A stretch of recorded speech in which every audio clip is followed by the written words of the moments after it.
Mike, everyone says that everything is unaffordable right now in Ontario and in most of Canada. Why is that, and why can't investors build right now? Well, I think it's strategy that starts it all off. I think it's really important that if you're going to be able to develop in the future, it's time to. I guess the whole thing is you take 2 steps forward, and sometimes you have to take a couple steps back, reassess the situation, and then move forward progressively again. I think there's some adaptation that needs to happen with bylaws and zoning. There's things that need to happen with being educated on government programs that are available, like the CMHC MLI Select, the CIP program, HST rebates for multifamily residential. That, I believe, is the way to cross the chasm between today's market and, say, 3 to 5 years market away from here. Developing the small multifamily, what I call the missing middle stuff, in a residential neighborhood is going to give people the ability to, kind of reassess affordability. What really is the type of property that you can build at the most affordable structure, right? We look at our sixplex projects that we're developing right now, and our target pricing is around 2.1 million. That works out to be around 350 grand a door. That sounds pretty affordable to me. I don't know about you, but it sounds pretty affordable, and it takes work. It takes, a little bit of a difference of opinion. We've kind of had a pretty big lift since 2012 consistently. I believe the COVID thing kind of artificially inflated the market. So there's some corrections that need to happen to get things down to reality. I think land costs are a played factor in there. Impost fees, development fees are played factors. What kind of CIP programs the cities and municipalities have. Those are all things that I think we need to consider in that affordability strategy. I look at it like, if I can find a way to build townhouses at, $350,000 a door with basement apartments, now I've got a mortgage helper. Now I've got something that could potentially become a first-time home buyer product. We're working now with developers across the province, and that's really what we're looking at, is that part segmented approach to your development, where part of your development is sustainable housing, which is your rental housing pocket, say 30% of the development, knowing that you were able to crunch your numbers down tight and get those viable. That paves the way for your first-time homebuyer transition in your second phase.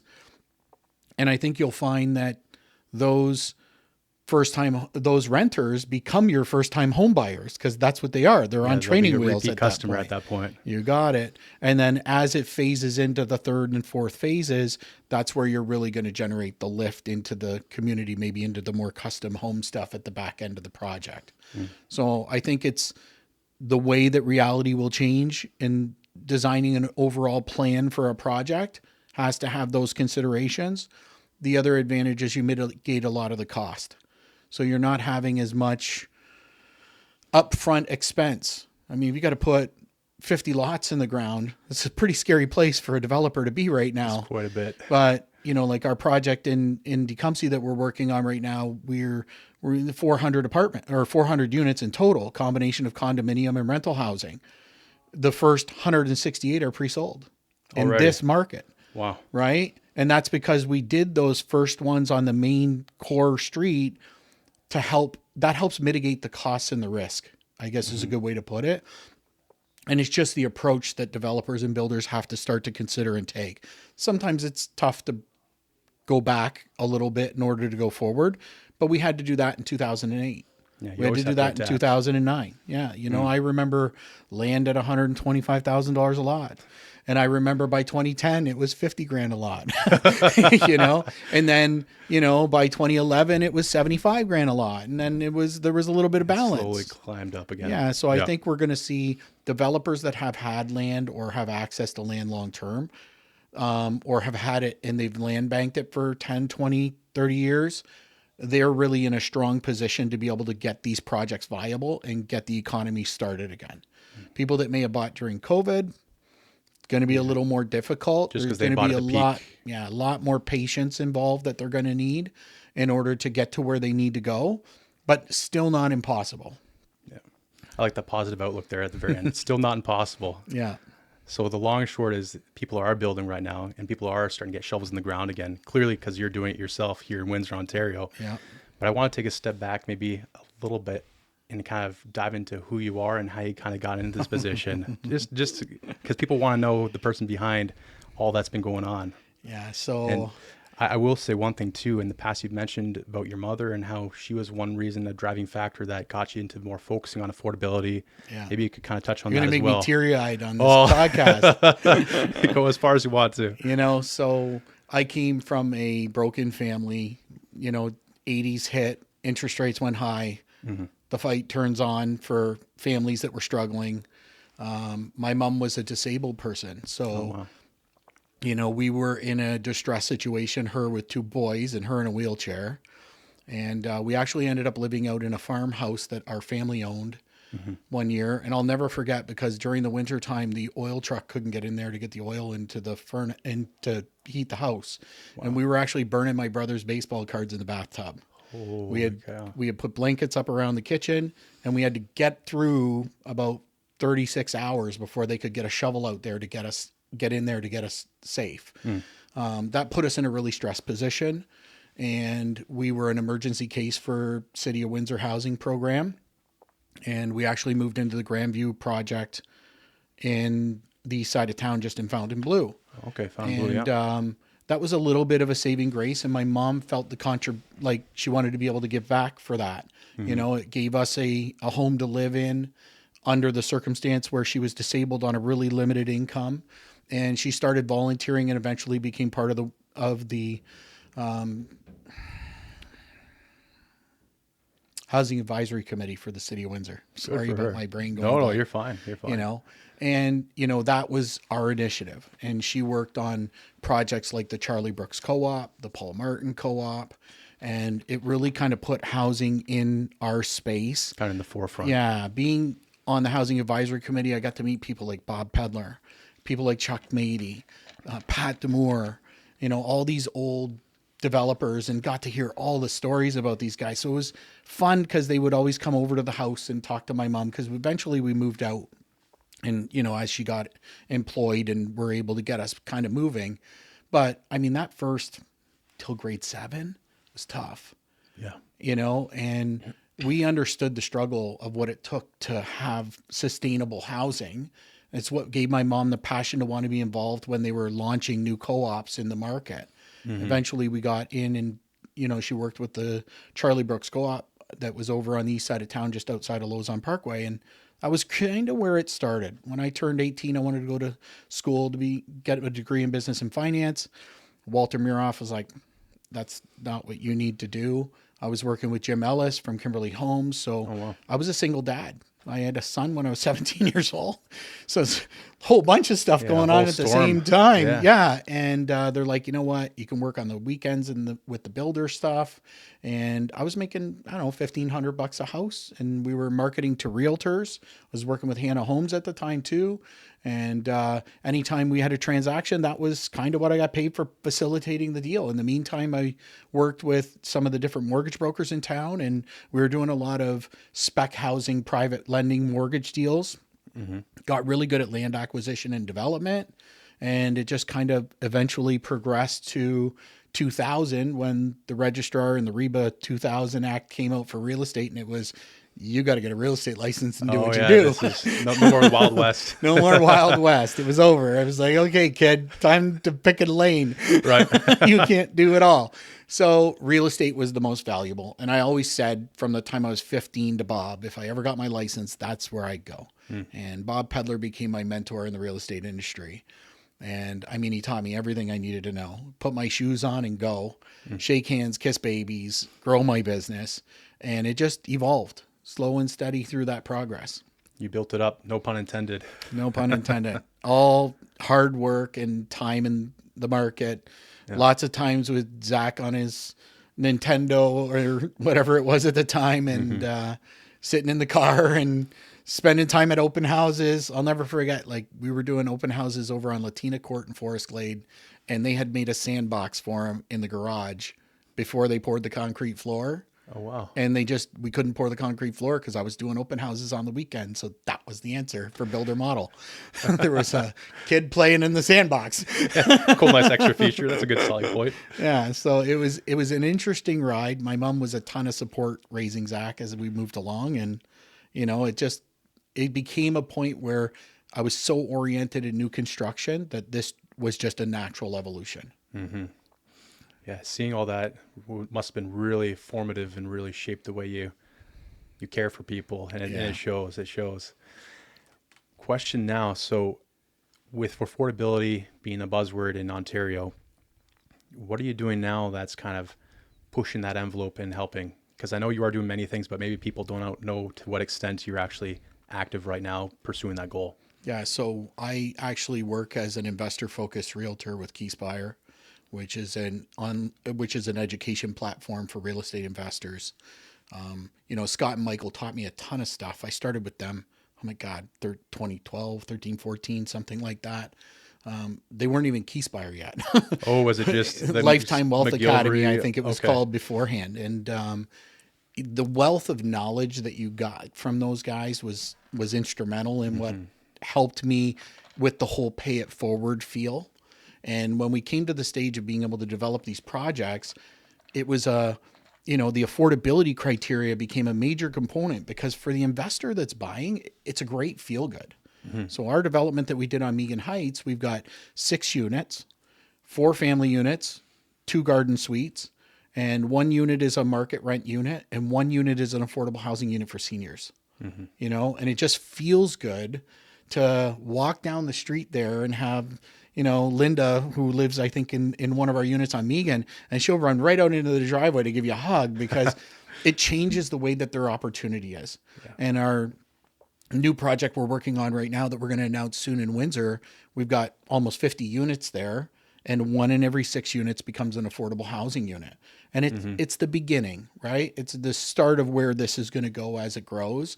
I think, we're going to see supply with things that are happening in the economy right now. We're going to see supply availability. Hopefully prices of building materials and stuff will come down. Innovation is certainly taking a huge part in that, especially when we're talking about prefabrication and stuff like that. I think we're going to see a lot of that in our next couple projects. I think Amoco is even doing that, which is crazy. Yeah. In a good way. BK Cornerstone, those guys are getting into it. Prefabricated wall systems.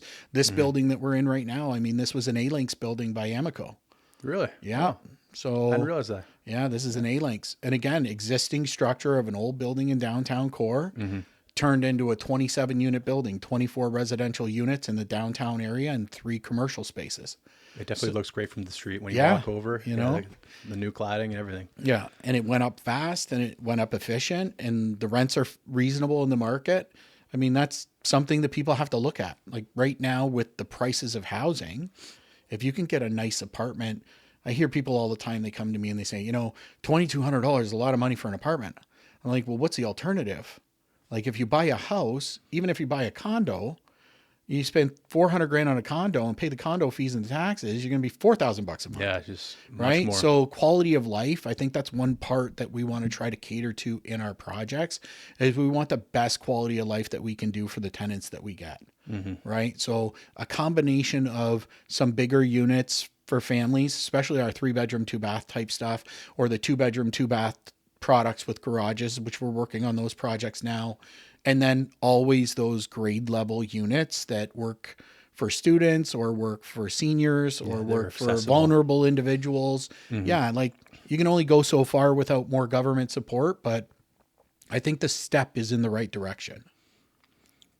Speaking of government support, maybe you can outline a little bit how some of this gets financed with CMHC, because I know that's another big buzzword around the real estate community. And maybe for some, they don't even know what CMHC stands for. So maybe you could dive into that a little bit. So the Canada Mortgage and Housing Program is your insurance program for mortgage financing. Anybody who buys a first-time home buyer's home with 5% down is using CMHC financing. They've taken it a step farther in 2022 to allowing the MLI Select. MLI gave developers and investors that wanted to build rental housing an ability to use government insured backed loans to get product in the ground and get it moving. They want to just stimulate that. You got it. And I think it really did. I mean, you know, I hear people talking all the time about Toronto and they're like, oh my God, look at all these buildings that are not going anywhere. And the condo market's a little bit stale, but drive through the neighborhoods. Look how many, you know, 4-unit buildings with a garden suite in the backyard. Look at how many 6-unit complexes are going up, 8-unit complexes are going up. Like this missing middle stuff inside residential existing neighborhoods is a buzz, and it's critical. moving. Yep. And that's where a lot of the building permits are. I think there's a lot of people, the light bulb is on. They realize that they can get into investing at a more affordable way of getting in, with 5 and 10 and 15% down instead of 30 and 40% down. The other thing advantage to that is for people that want to unlock existing equity in their home, it's a great way to unlock it and get a return on it. Mm-hmm. So Right? you can go ahead and invest that elsewhere. Yeah. Yeah. Yeah. So those are programs that we've really kind of focused our product around, is getting stuff that's the ability to do CMHC funding on, you know, and now the government's got their, I think last year they came out with the HST rebate program as well. Can you elaborate on that a little bit? Because that's actually crazy as well. That's a really big And it plus when you're changes for every developing. type of property. You know, like Megan was 2 houses with 2 basements with 2 garden suites. So the rebate's at a certain level, right? When you get into a semi-detached where you got 3 equal units on each side, the rebate can be up to $24,000 per unit on each side. But if you build the same building as a zone specific 6-unit apartment building on one lot, the rebate is 100% of HST. No tax whatsoever. No tax. So if you're building the building as a builder or for your own use, you can file all that HST back, which helps lower your mortgage rate. So the building that we're working on in Kingston is a great example. We've got a project we're working on. It's a 27-unit building, and it's a $10 million building. But with the tax plus HST, you're talking 11.3. When you plug all the rents into your spreadsheet, it doesn't work, right? So how do we make, it's not this doesn't work, let's move on. It's how do we make this work? And what can we do to get this building in line so that we can actually get it developed and viable? Right. Yeah. What helps it get into MLI Select, or what helps Yeah. you actually So get those rebates? What do we need to make this building go to in order to make this thing work? And how much money do we need to make it happen? And what kind of contributions can we get? So this one's a great building because we're working through it now. And the first thing we did was went back to the local municipality and found out about CIP. What kind of city improvement money is available for purpose-built rental housing? And the municipality there said, look, we've got up to $15,000 per unit for purpose-built rental, up to $350,000 a project. That's pretty Awesome. reasonable. Yeah. So, and then another $12,500 per affordable unit. So in this building, there's going to be 3 affordable 2-bedroom units in the building. That would be about $1,300 in that market, which is a good number from 24. Definitely. But what that's done is given us, you know, almost $380,000 that can go back against the cost of the build, which And takes kinda us buy that from down. 10 million down closer to, you know, 9.7 and a little less than 9.7 million. The other thing we figured out is by doing an HST exemption. So I'm not sure I'm familiar with the exemption. a purpose-built building is allowed up to 13% HST in the rebate, both provincial and federal. So what we're doing on the purchase is we're self-assessing the building on closing. Oh, As the buyer in a corporation, we'll self-assess, which means that we won't pay the HST until we assess, which means the builder isn't owed it, which means he can file his ITC credit to get whatever HST he spent back. And then when we fill the building at full occupancy, we'll file for HST rebate. Because no HST was paid, no HST will be due. that's a lot cleaner actually than And having to pay and then take it back later. Yeah. Exactly. So Less upfront costs I for think you. where that's going to play well is when you've got developments where the land cost was a little higher and you can't hit the target at say 2.1 million, and maybe it's got to be 2.4 million or 2.3 million. That may be a solution to reducing the initial impact and cost to get the funding to actually work with the DCR for CMHC and make the deal move forward. So I think as long as people are in that mindset of how do we make this work? What do we got to do to make this work? you're going to find people that are surrounded around wanting to make that happen. And we're seeing trades and suppliers and people wanting to contribute because they see it. You know, I'm talking with some relatively big developers and builders right now, and they all want to be a part of this solution. Right. And I think that this is a good little bit of a reset for the builders. It's going to be a little bit of an adjustment for supplies and labor, but it's going to keep everybody working through this next couple of years until things start to recover. Yeah. Because it's not the first time we've done this. It's not the first time we've had to go through it. In 2009, nobody was building any houses either. You know what I mean? But in 2010, we started seeing a little bit of recovery and we started getting some stuff in the ground. The developers gave a little, the builders gave a little, the trades gave a little, the suppliers gave a little, and the solution gets there. I think that's one thing about Canadians as a whole is we'll dig our heels in and we'll figure it out.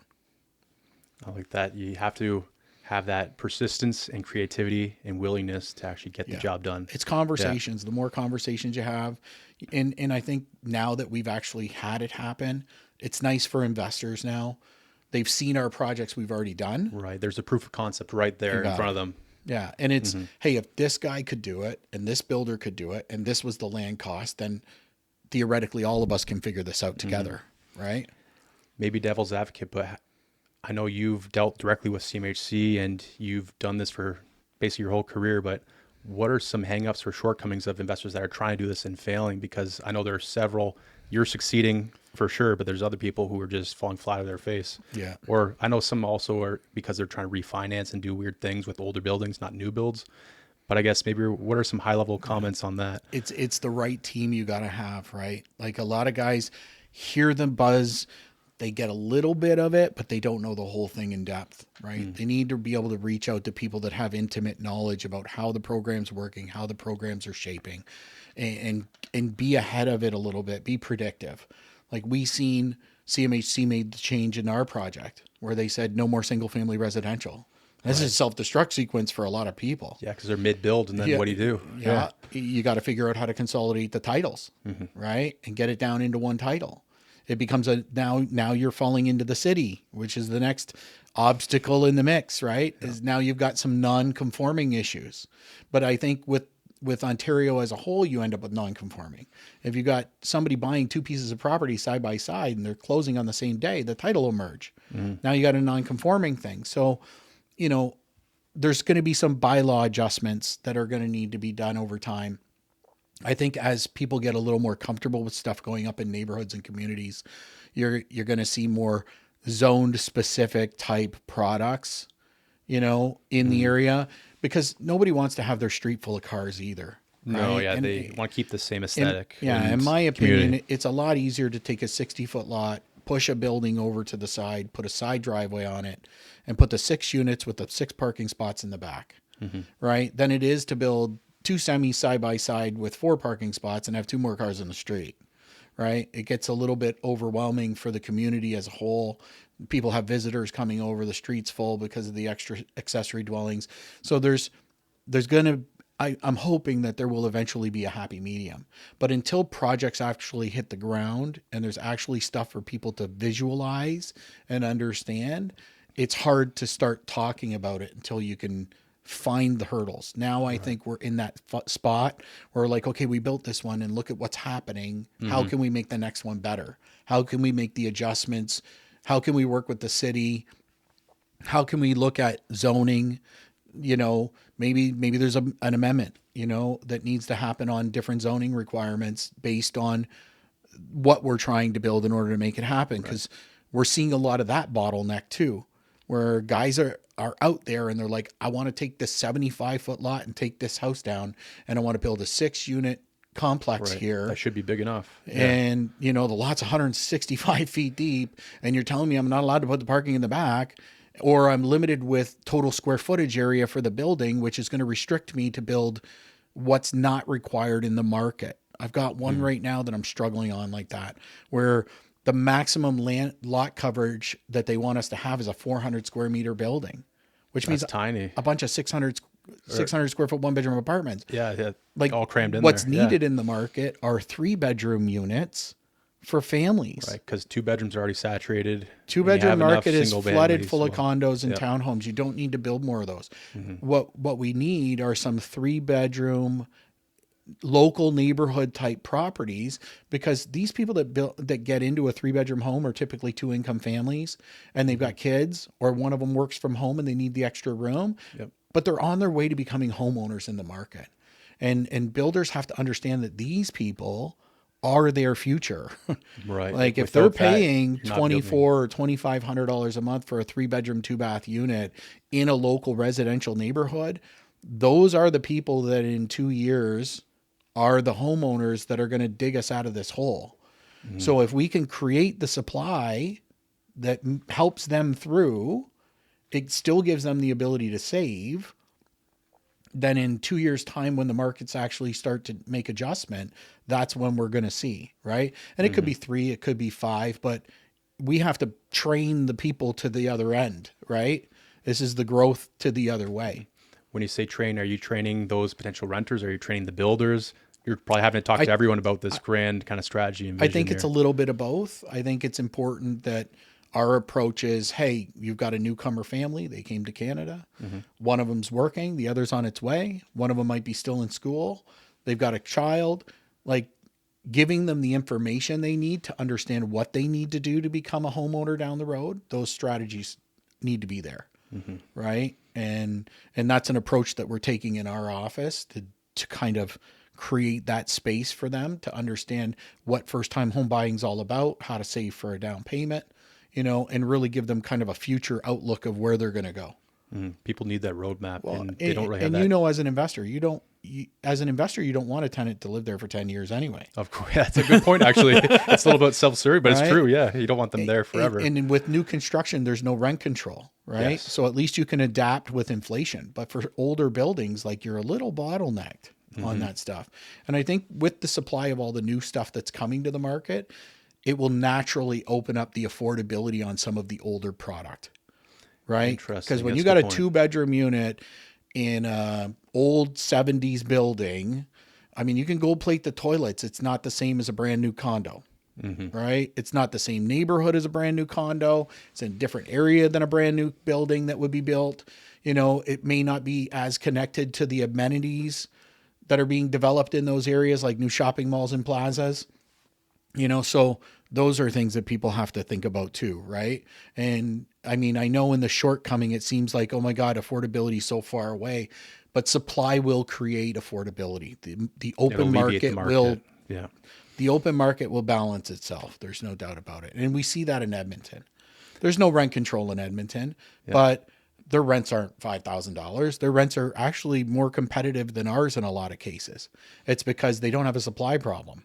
Right. I've heard they just keep building those multifamily units. They keep building. Everyone I talk to is like, "Hey, you been in Alberta?" Like we've got an investor team that we work with in Alberta, and it's just crazy. They just go. All right. You mentioned, Mike, a little bit about the city, and there's some bottlenecks, and you also mentioned a little bit of the zoning can be potentially a problem, and nothing is actually conforming. Maybe not nothing, but a lot of things are not conforming. What are you seeing? Is the city kind of cooperating, or do you think these conversations are starting to happen now? Or what would you even suggest if you had to eliminate one thing? How do you think we can improve this in the next year or two? I think it's the same for investors as it is for the municipalities. It's their ability to listen and understand where the stop points are. I think Windsor's been fantastic with it so far. It's still a process to, I mean, you got to make adjustments to something that's been there for a really long time. And it's, you know how people are. I People mean, are set in their when we were ways. going to do the Joe St. Louis project, Yeah. it was not in my backyard. No, a lot of NIMBYs. Pitchforks and torches, man. Like, neighbors show up and they're not happy. There was a big throng of people. Yeah. So I think, it's incremental.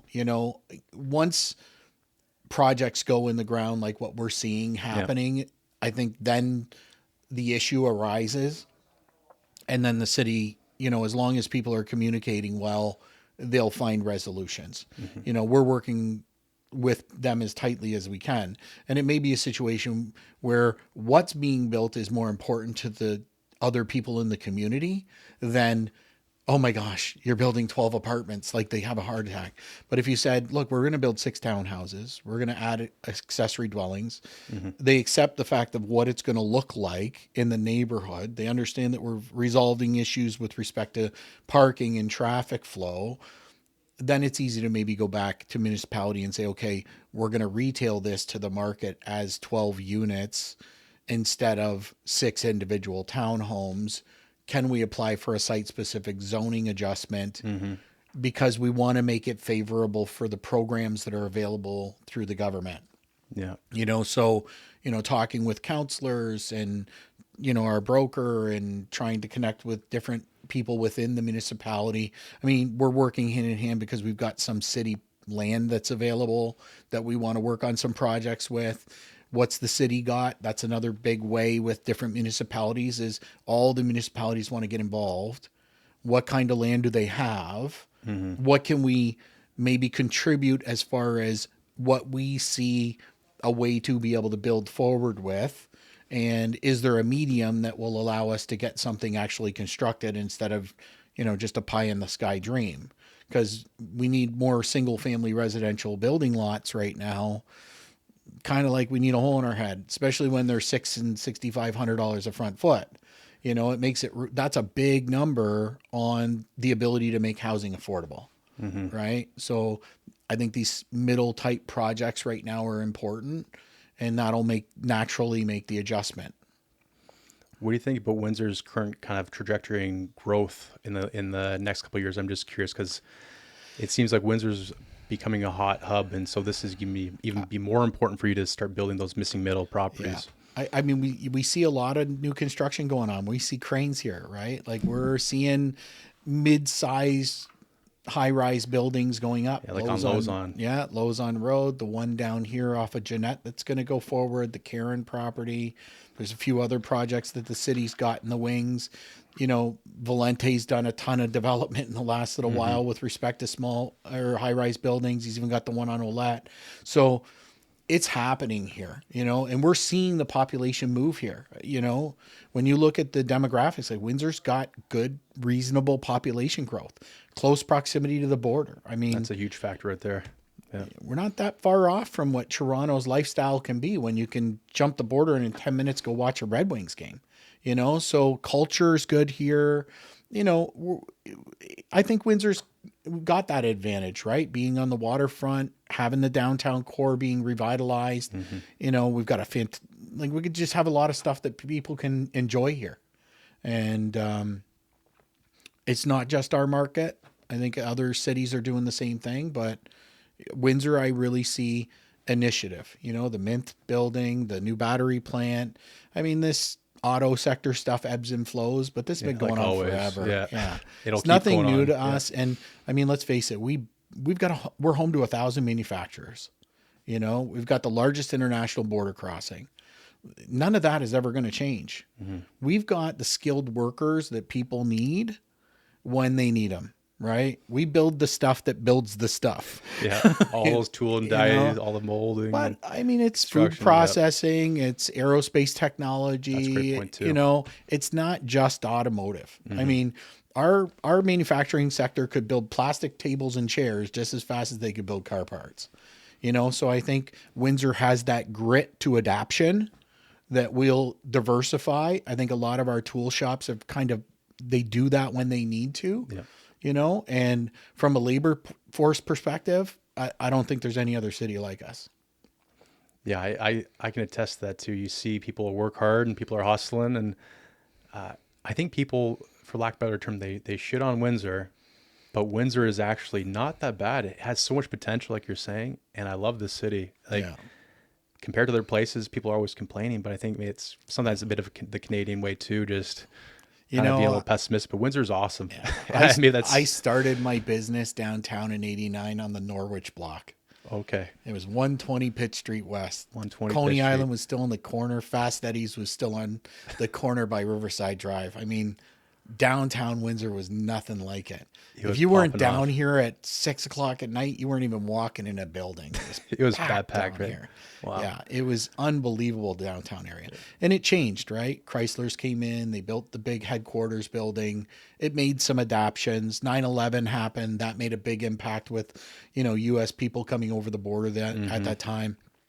But I mean, can it come back to be that same type of environment? 100%. I think it can too. I mean, we're seeing it. We're seeing new businesses all the time downtown. It's just a timing thing, right? A matter of time. Yeah. I mean, look at Detroit. I mean, that was the whoa. Yeah, 10 years Bankrupt. ago it was And now it's like the great American comeback. It's a monster city. their mayor did very well. Yeah. And everyone else that was supporting and doing those things. And I think, when the state sneezes, Windsor catches a cold. It's a good way to put it, right? And I think that we've got such a relationship with Michigan between Windsor and Detroit that I don't think anything can really break that. There can be a little bit of squabbling going on in the middle, but at the end of the day, like, we're so closely knitted and closely tied. What do we push? $500 million worth of A lot of produce. and $500 billion commodities, worth the import and export goes over that border every day. Yeah. And it's only going to get bigger when the with the Gordie new Howe bridge. takes off. Oh, like, we're just warming up. And Windsor was always that low height, flat kind of city, that I see people come down because they want to come visit Windsor and tour. And they come into the downtown and they start driving. And they see Detroit. They're like, wow, look at this city. And then they realize there's a great big river in between them. That's true. If you go down a let, you do see it, and then all of a sudden, Yeah. kind of You're like, fades okay, away. you stop here. And I think that over the next decade, we're going to see a lot of that redevelopment down the waterfront. And we'll see a lot of the changing happening. And that all happens with density, right? The more people you get moving into an area, the more that area tends to grow, right? need If those you got people there. density if you got density in an area in a core, then you need businesses, then you need variety stores, then you need small startups, and people like being close to work. I mean, I moved back downtown 10 years ago after being out in Lakeshore, and me and my wife were talking, hey, we want to move. We want to go back into a house and out of a condo, but we keep getting dragged back down here. Like, yeah, we'll do it. But then all the amenities that we're used to, like, we go to Cucina 2 days, 3 days a week, it's just convenient good being spot. downtown. And I mean, we can spit on any restaurant we want, anytime we want, and any kind of food we want to eat. Yeah, you're central to everything. Yeah, Indian food, Italian food, like, it doesn't matter. Sushi one day, like, it's right at our beck and call. So to leave that is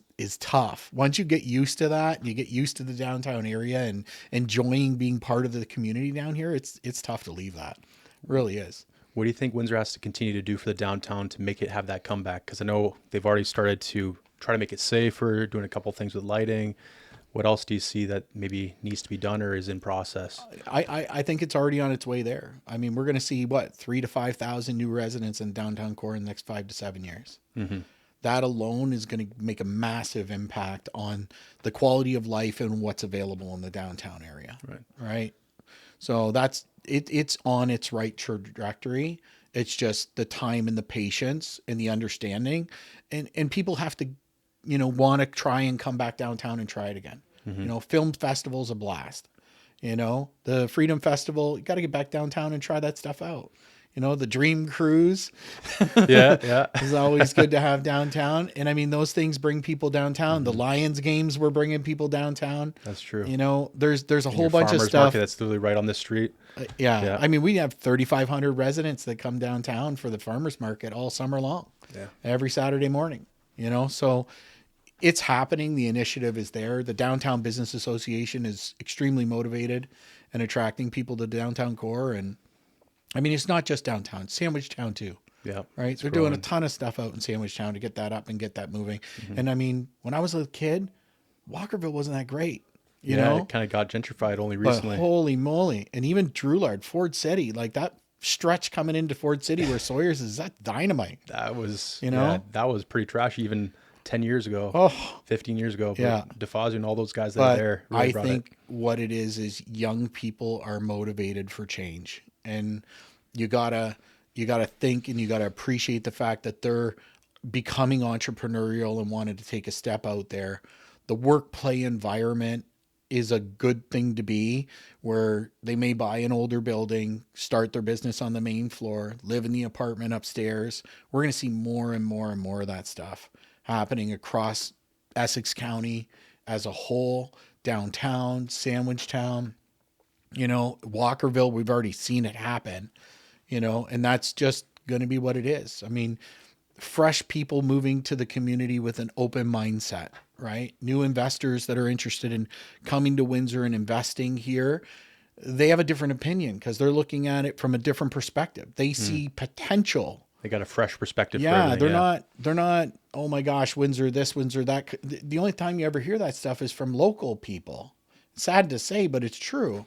Yeah. When you got an out-of-town Toronto guy who's like, Trick, Windsor's great. I'm making money, I'm cash flowing, and I got great tenants, and I can buy a building that's got commercial space in and revitalize the building and offer something that's not available in the market. They're not afraid to spend money here.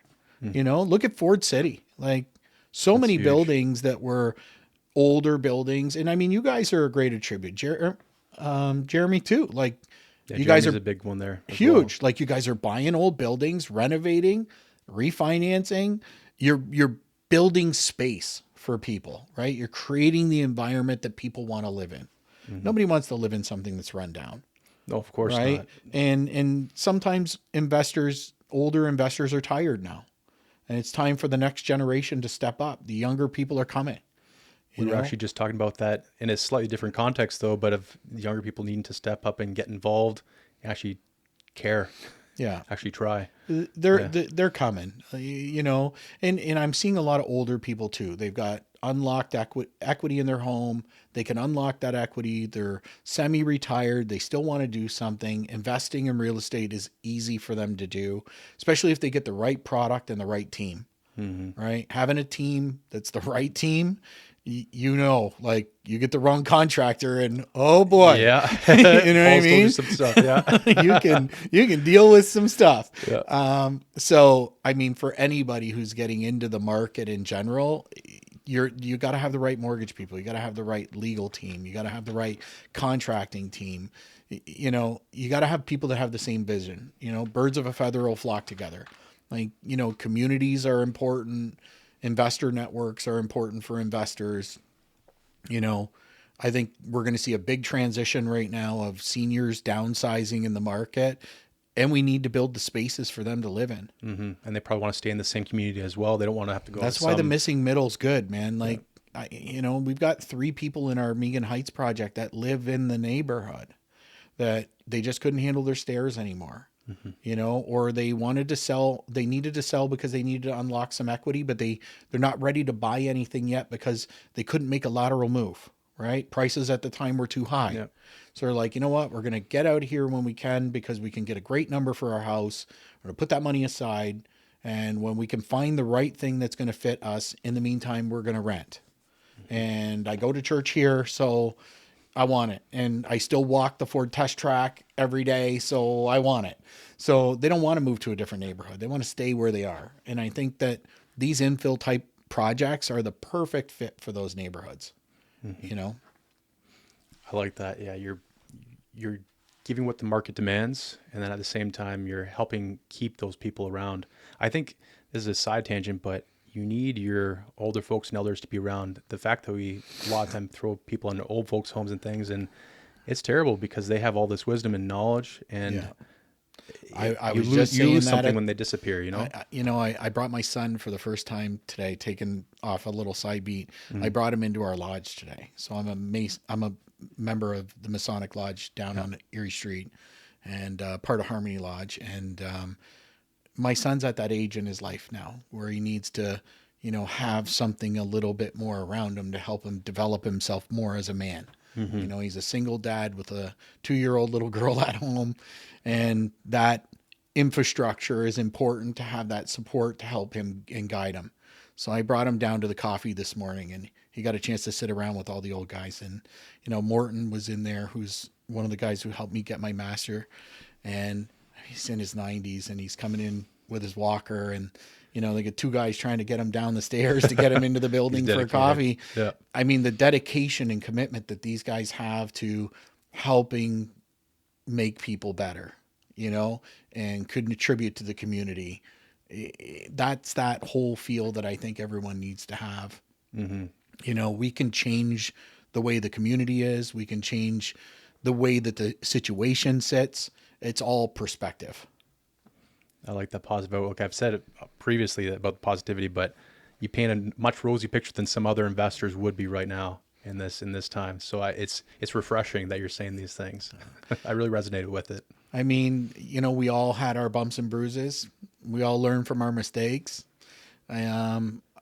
Sometimes when you've gotten yourself in a situation where it's difficult, it's the learning experience that you need to grow from.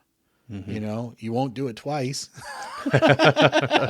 Yeah. You won't do that again. And those are the things that, as an older person, I kind of got instilled with my dad. It was that funny old, I don't know if you ever seen that meme where the kid's got the quarter and he's trying to put it in the plug socket and the mom's like going for it. And the dad's like, wait.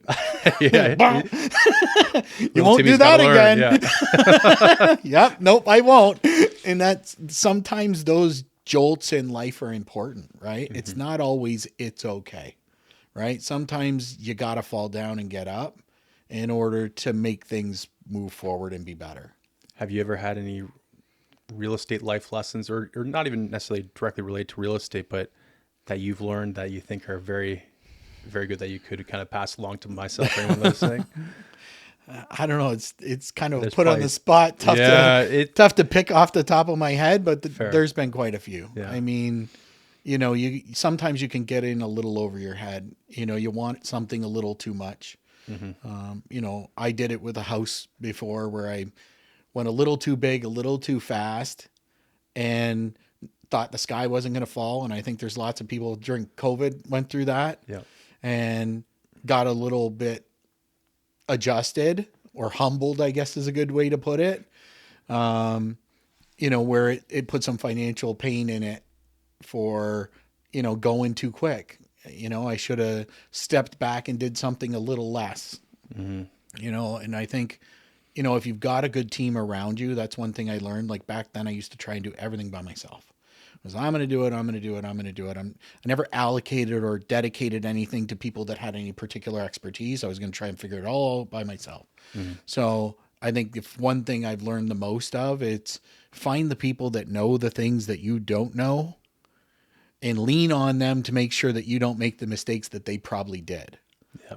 Right. That accelerates your learning right there. Yeah. And I think that that's where we really want to, where I feel like I am in my life, right? I really want to lead by a pay it forward process. I want to educate. I want to, any knowledge I have, I want to be able to give forward. There's even lots of new real estate agents coming in the business. And I talked to a lady the other day and she's 3 years into the real estate game and she's doing okay, but she's not doing awesome. And she's like, my social media is not where I'm like, look, like, when's the last time you had a conversation with somebody? Like, yeah, you just need to talk to put people. A ball cap on and go buy the next 10 people at Starbucks a coffee.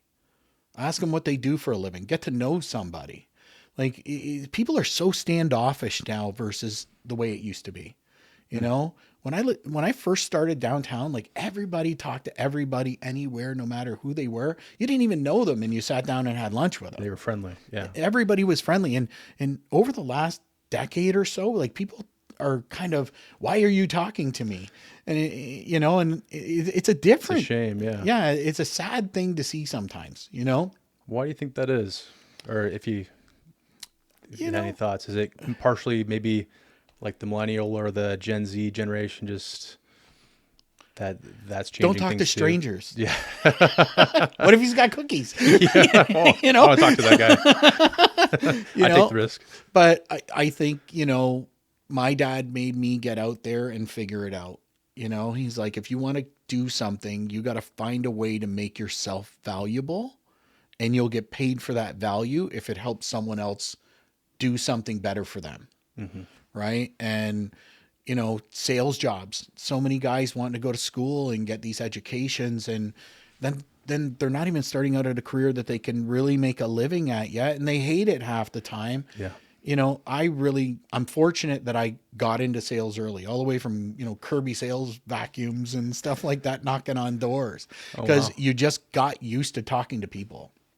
And the more people get involved in organizations, you don't see people in baseball leagues and house leagues and sports like we used to with kids at the baseball diamonds on the weekend. It's so You don't really limited see it now.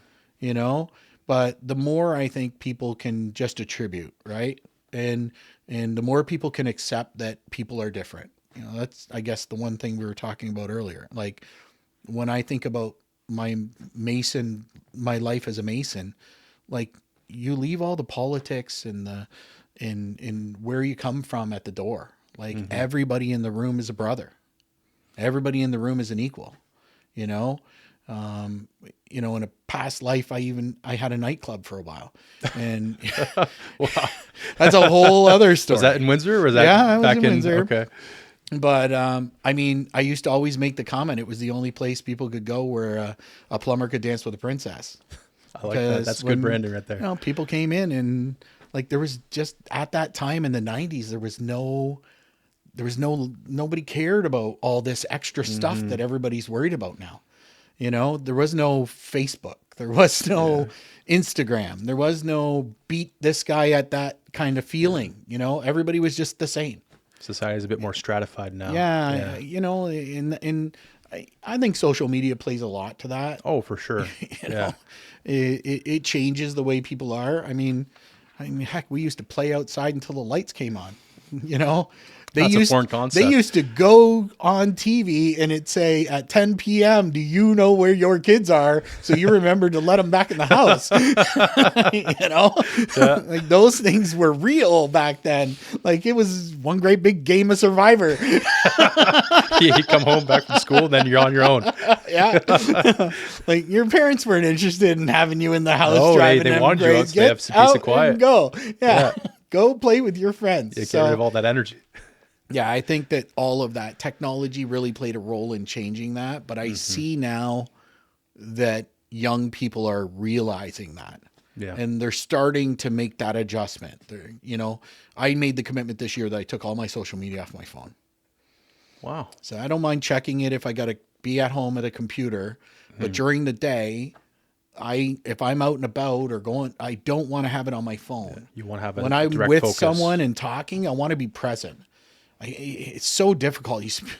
People, they're literally at dinner together and they're one on one phone, one on the other, and they're not even talking in the middle. Check out this meme. Yeah, like, that's our conversation. It's not. Yeah, it's not the same. So I think those things over time, as immigration kind of progresses, we're going to see a lot of that culture. I see a lot of that downtown now. Like, we've got a growing population of diversity downtown. We've got in our like Victoria Park Place and a couple of the apartment buildings. I've got a condo in Royal Windsor, condos in Victoria Park Place, and when you go in the building, you see like some of the Indian kids that are here, that are new, that are students, like, they're holding hands and doing the old date style stuff.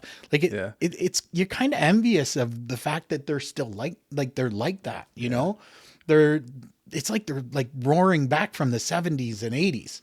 It's like when I was a kid, 14, 15 years old, you were excited to hold your girlfriend's hand and go for a walk down the street. I don't see people local that are doing the same thing. So I think, the mix of culture may bring a lot of that stuff back, and I'm hopeful for that.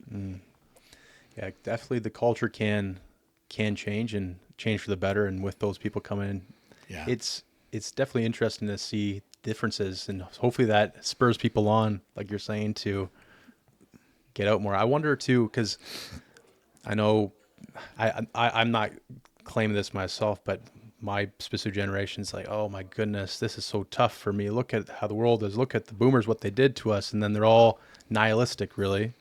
And I think maybe that plays part of into why you don't see it as much, because they're saying, oh, woe is me, I'm stuck, or there's nothing I can do, which is a terrible attitude to have. Yeah. But I think that's where there's a will, there's always a way. Yes. you can decide on whether the glass is half empty or half full. Mm-hmm. You need to have That's some all it gratitude. is, Yes. you know, and I deal with that as a dad too, with my son, you know, the culture in general from social media and stuff. They're like, oh, everything is negative. Everything. I'm like, dude, the only thing that's negative is you. Like, if you turn that crap off and make a decision and decide that you're going to move forward and find a path and go, you'll bang and bruise and bang your way there, but you'll get there. Yeah. You need You to know, fail like- forward, kind Oh. of ready, fire, then you aim after the Yeah, fact. like I opened and failed businesses a dozen different times in a dozen different fields in my career, even in the process during why I was doing real estate, trying other stuff too. Yeah. Like if you're always evolving and always trying to grow and always trying to learn, you'll find your path and you'll find your niche, you know? And I think that that's the part that people have to get.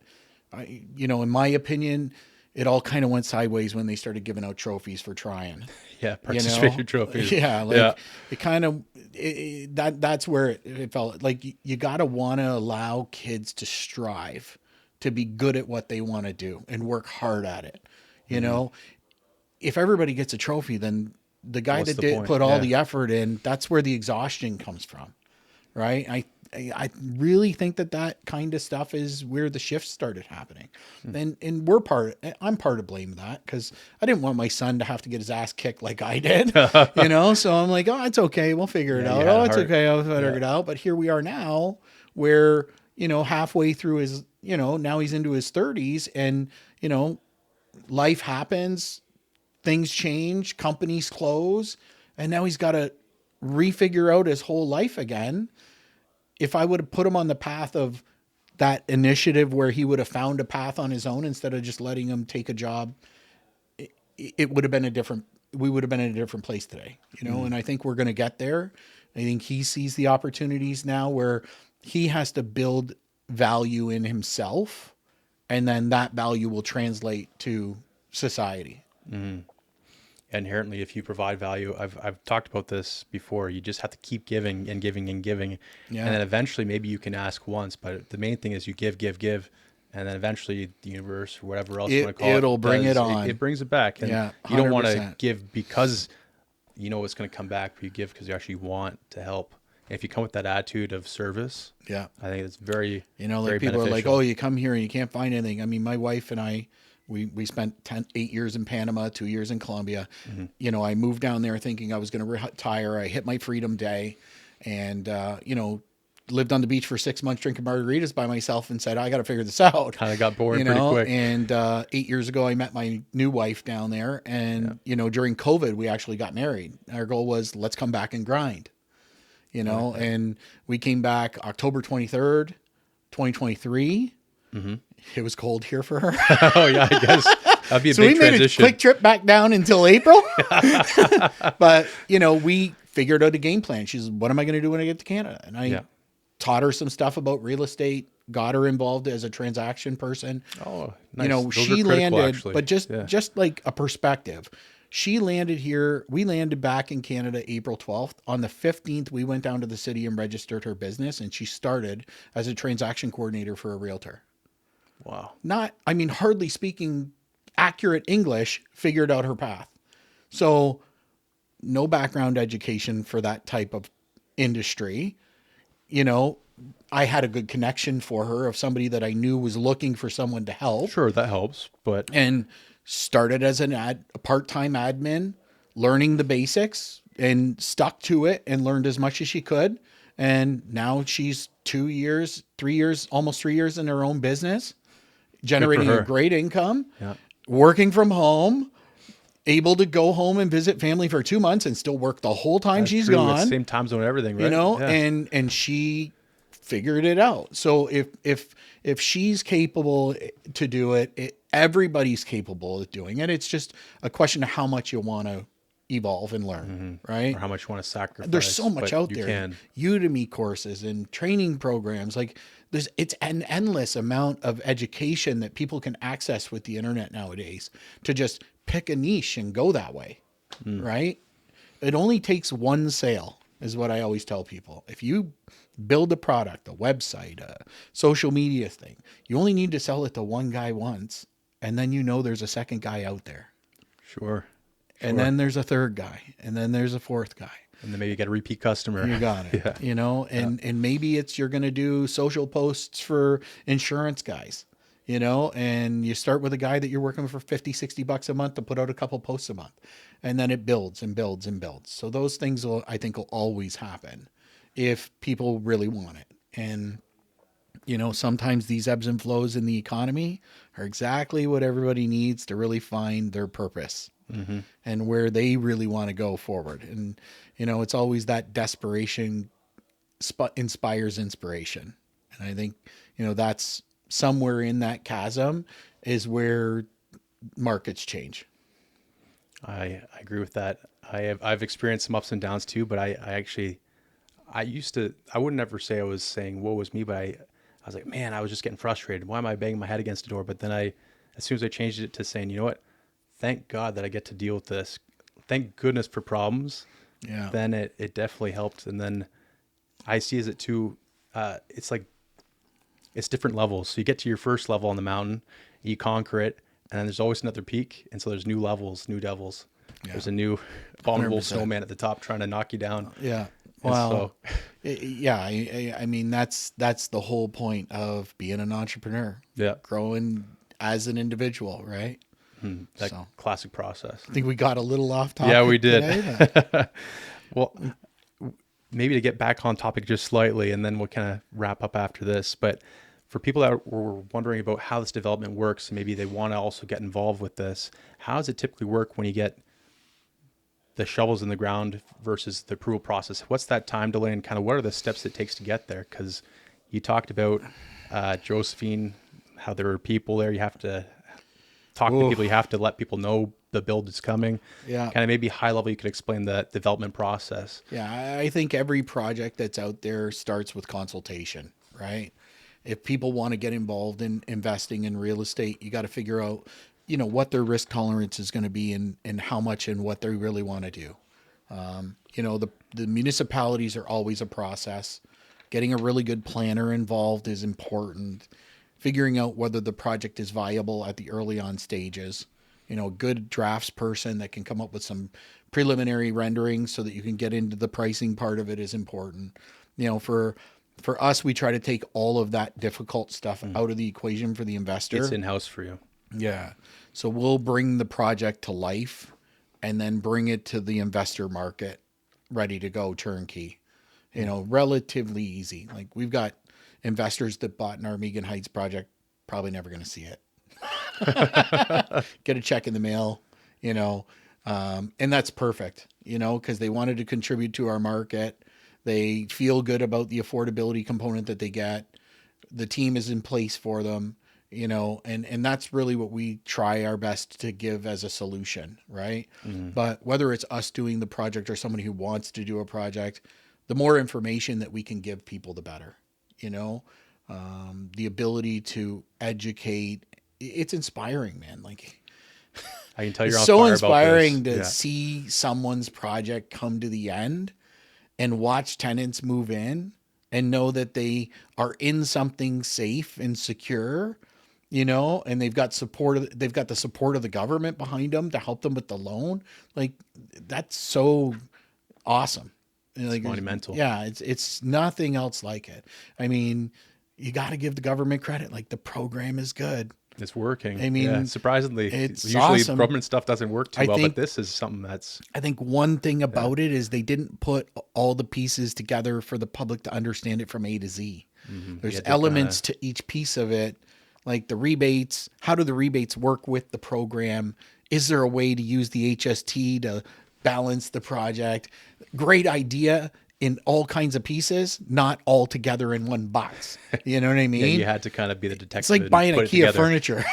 Yeah. It's all kinds of parts left over and you don't know why. Without instructions, yeah. You know, but same kind of idea. Like it all goes together, but nobody gave us the instructions to put it together. And I think by, you know, staying on top of that stuff and really getting involved in whatever market you're trying to invest in, the first place to be is in the planning department at the city. What kind of land is available from the municipality? What kind of CIP programs are out there? The second part is a great mortgage person who knows the programs, right? That's critical. Yeah. Good legal team, really important to go through your contracts. You got to get an appraiser on your side, especially if you're going to do the energy efficiency, you're going to need an energy auditor. Like, there's a lot of moving parts inside it that you need to have. And, we want to make sure that people are using the right kind of people, right, to get it done. I think that's where you find, and that's what we were talking about a little bit before, was guys that are getting into it and then they're upside down. It's not working right. Partway through they or stall they're like, out, oh my something God, happens. we're like, thought we were going to get CMHC financing, but now we can't right? Knowing early on and kind of setting that prediction, after Megan Heights was a good example, that June they made the change, no more single family. Right. We had to pivot right away. And I Yep. said, look, if they're saying no more single family, how long before no towns? How long before no semi? So let's build 6-unit purpose built buildings. That's why you went right to it. Whoa, Yeah. cut all the middle out, go right to the end. Let's go through the pain to get here, because this will ensure that we will fit into the program. The other thing is our projects are pivotable that way, because they work under commercial lending restrictions. So if we had to pivot for more money down, if we had to make adaptions, a lot of our projects will still work with conventional financing. 6-unit commercial standard. Yeah. Yeah. You got to make sure that they're still going to pivot. They're still going to work, right? So it's an up a buck, down a buck kind of playing field in that space. Yeah. But it's definitely something that I think is inspiring in the market. It's fun to watch happen. Yeah, well, lots coming. Yeah, lots coming. We were saying, well, we'll hint at it. We'll have to do a follow-up on this and talk about what you have in the pipeline. Yeah, we've got some announcements coming in the next month or so that are going to be exciting for the city. Yeah. And we just had the Builders Association here last week. Oh, tell me about that. Yeah. So, Chris, we hosted the Windsor Builders Association here. Carl Tanner came down from Dillon Consulting, really kind of just another push on downtown and saying, this is a place, if you're going to have a business, to have, and that's what it was. The 90s, it was, all the lawyers were downtown. Everybody was downtown, and then all these, outside plazas started happening. People moved away from the downtown core. Yeah, and the Norwich block kind of happened, and everybody had to find a place to displace to, right? While all that was going on. And then it was hard to get them back down here. I think now we're at that stage. You see it on, that whole block on Chatham Street. It's just incredible, right? What's going on down there. So, I mean, it's the changes that happen slow and steady that wins the race. And, we've got the right counselor for downtown that's really pushing hard, and, he loves downtown. Ronaldo's incredible. I see him all over social media being active and getting into I every see him small every event. day walking the streets, man. Like, he's here. He cares. And he's figuring it out. And that's important. And I think all the counselors for Windsor, they love their communities. They love their constituents. They want to see what's best for them. And they know that Windsor is the place that's going to grow next. And that's going to come with a little bit of hurt and a little bit of pain, and a little bit of adjustment for people. But I think in the long run, it's going to build a bigger and stronger community. And, that's Windsor's got to expand. There's no other option but to expand. There's nowhere to go but up. At the seams, to be I honest. guess that's the word, right? There's nowhere to go but up. Yep. So, and that's literal in a lot of cases when you see all these new buildings that are going. Yeah, up. you don't have very many vacant lots. You're having to sever those, or like I said, It's just build tough. up. Build up. It's tough. I think we're going to see a lot of repurposing. You're going to see a lot of stuff where, older neighborhoods, we're going to start taking some stuff down and building bigger and better into those communities. That's where the shift's going to be. I look forward to that. Yeah. Mike, where can people find you? And I'll also put this in the description of all the comments, but now clearly you're with Downtown. Realty One Group right behind you there. Yep. Downtown. Yeah. Downtown Windsor, 531 Palisher Avenue. Beauty. So it's we're downtown. Like, that's where I feel You're putting like we your need money to where your be. mouth is, essentially. Yeah. And I think that's what made the synergy good for me and Chris when we first met. Is I love downtown, because it's from the time I was a kid. Downtown was the place to go. It's nostalgic for you too. The Yeah, memories. it really is. It really is. It's fun too, and it's fun to see people downtown again that, you know, I hadn't seen downtown in say 10 years. Right. You know, right. like business people are starting to kind of come back down around, especially hanging out down like at Cucina so much. I see people You show see the up regulars down- and things. Well, they come downtown again and they haven't been down. Maybe they're going to the casino for a show, right? And then they're trying to find a place to eat and they pop in there and it's like amazing to see that. They're like, wow, downtown's like so coming back to the way it was. Cause that used to be the old steakhouse. Oh, was it? Okay. I didn't realize that. Yeah. Very cool. Cadillac Jack's used to be on the corner. That's probably slightly before my time. So definitely something. Yeah. Mike, thanks so much for being on this podcast. And I look forward to doing the appreciate next one. And with the big announcements and stuff coming, I look forward to that as well. Yeah. Thanks so much for your time. This has been fantastic. Awesome. Thanks, man. I appreciate it.